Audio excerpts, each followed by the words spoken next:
Dear student, आज हम discuss करेंगे स्टैंडर्ड फॉर्म और साइंटिफिक नोटेशन। स्टैंडर्ड फॉर्म क्या है और साइंटिफिक नोटेशन क्या है।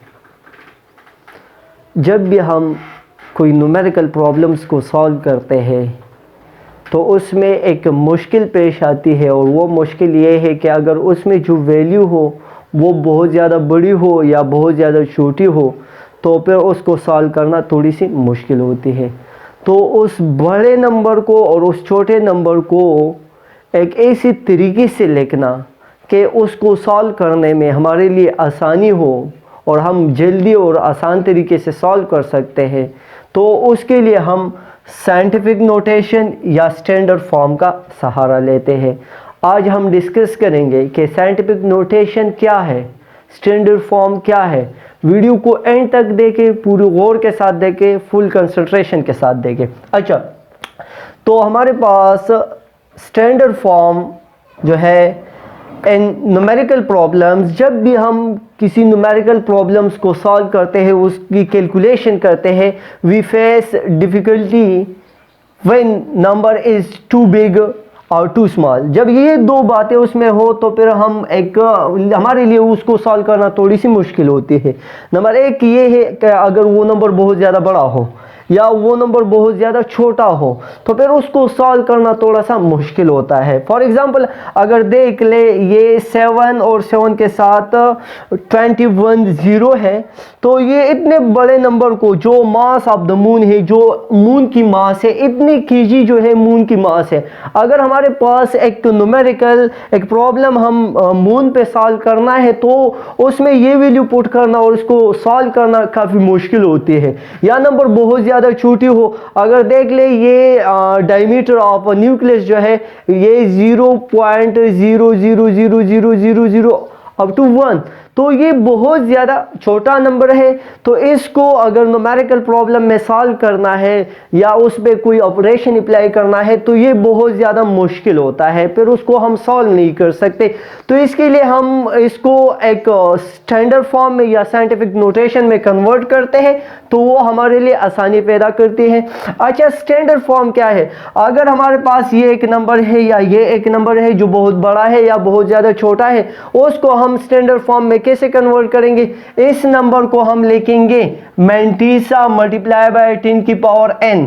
अच्छा, यहाँ पर मैंने लिखा है m जो है वो मैंटीसा को जाहिर करता है, और मल्टीप्लाई बाय 10 की पावर n, ये n जो है ये एक्सपोनेंट है। किसी भी नंबर को हम जब इस फॉर्म में लिखते हैं तो हम कहते हैं कि ये हमारे पास स्टैंडर्ड फॉर्म हो गया या साइंटिफिक नोटेशन हो गया।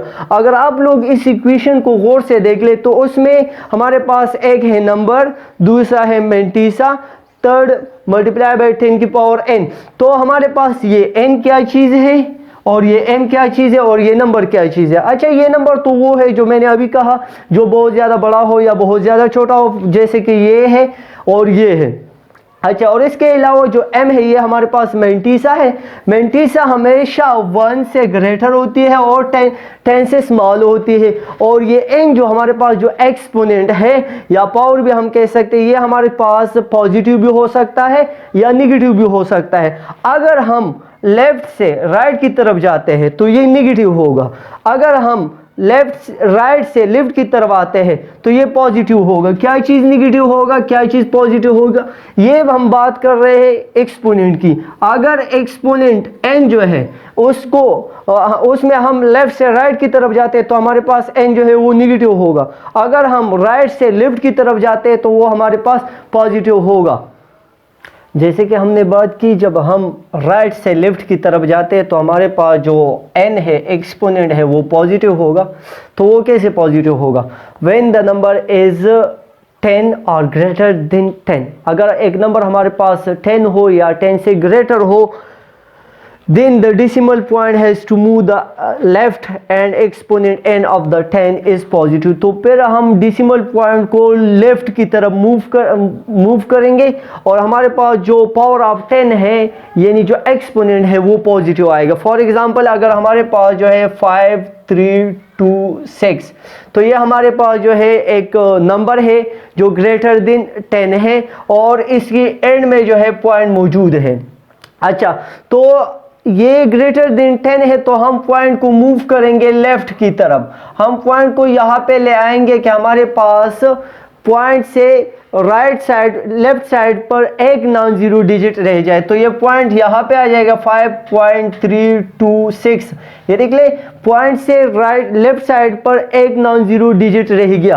तो हमने पॉइंट को जितने इनसे मूव किया, जितने डिजिट हमने मूव किया, उतना ही हमारे पास एक्सपोनेंट आएगा। तो यह हमारे पास बन जाएगा मल्टीप्लाई बाय 10 की पावर n। n के लिए हम काउंट करेंगे कि हमने पॉइंट को कितने डिजिट मूव किया है। तो 1 2 3, हमने 3 डिजिट पॉइंट को मूव किया है। तो यहाँ पर हम 3 लगाएंगे।